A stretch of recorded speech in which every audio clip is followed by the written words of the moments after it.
Everyone thought he was a teacher. But at night, he was a hunted man. Everyone in Riverford thought they knew Daniel Cole. He was polite, quiet, reliable, a high school literature teacher who graded papers late into the night and brought apples for his students, a man who waved to neighbors, helped old ladies cross the street, and never missed a rent payment.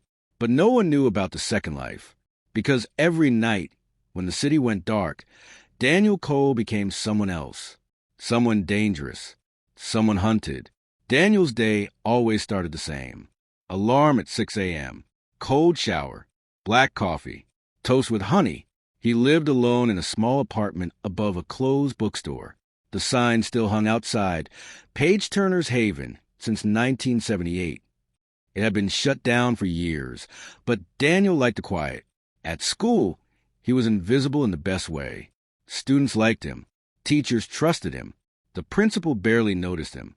That was perfect, because Daniel's first rule was simple: never stand out. He taught Shakespeare with calm passion. He explained metaphors like secrets.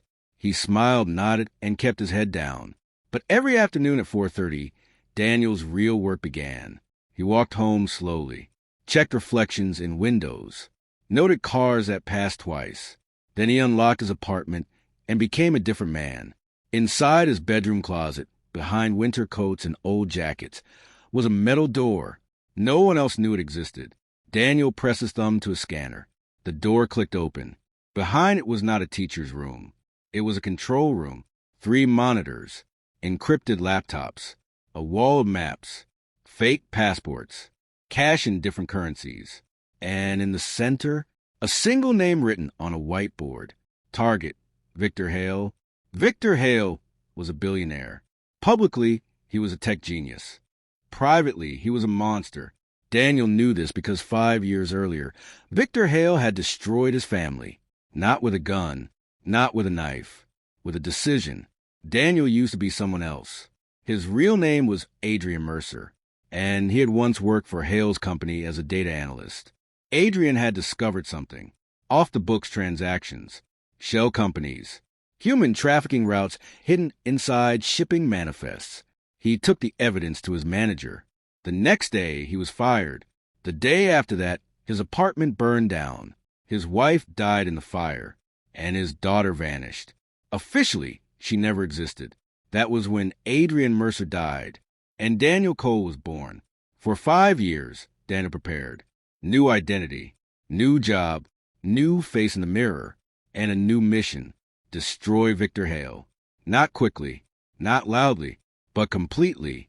Daniel had already taken pieces from Hale. A hacked bank account here, a leaked document there, a bribed executive quietly disappearing. But Hale was powerful, too powerful to fall easily. So Daniel did what he did best. He waited. One evening, Daniel was grading essays when his phone buzzed.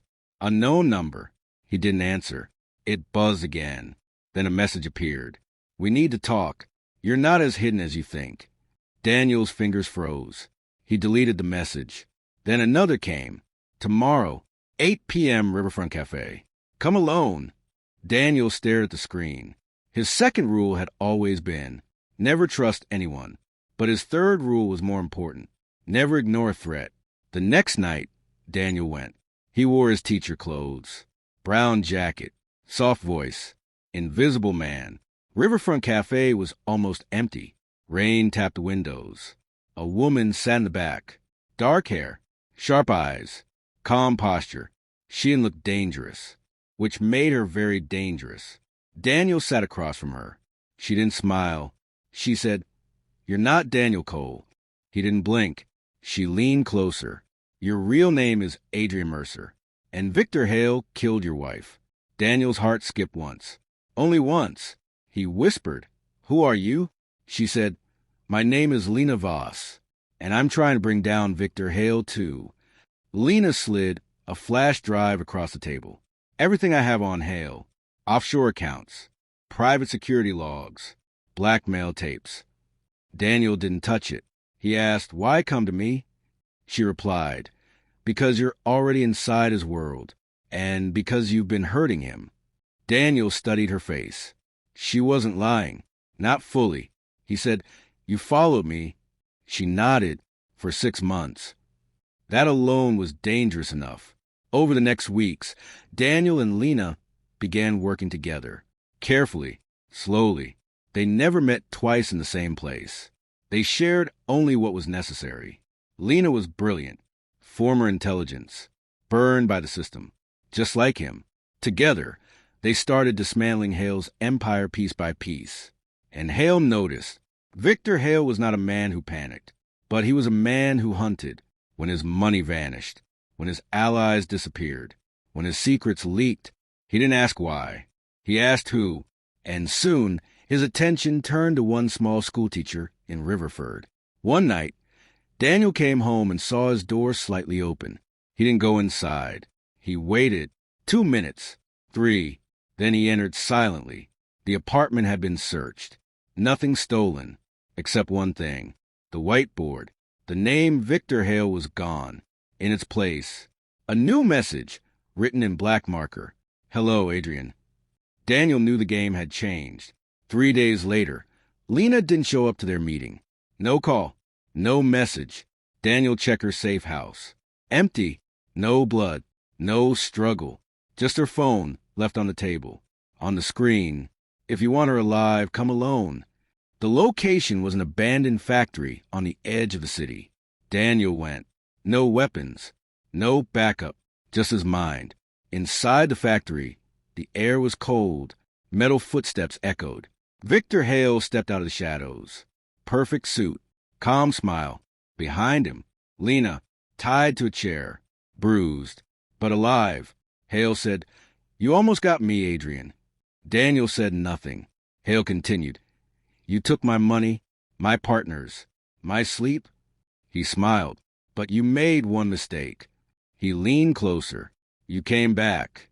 Hale raised a gun, but didn't fire. Instead, he said, "You want your daughter?" Daniel's breath caught. Hale smiled wider. "She's alive." Daniel's world tilted. Hale said, "And she works for me." The door behind Hale opened. A young woman walked in. Early 20s. Brown hair. Familiar eyes. Daniel's knees nearly gave out. "Emma?" She looked at him, cold, careful, and said, "My name is Eve." Hale laughed softly. "She doesn't remember you. Not like you think. I raised her." Daniel whispered, "You stole her." Hale replied, "I saved her." He leaned in. "You want her back?"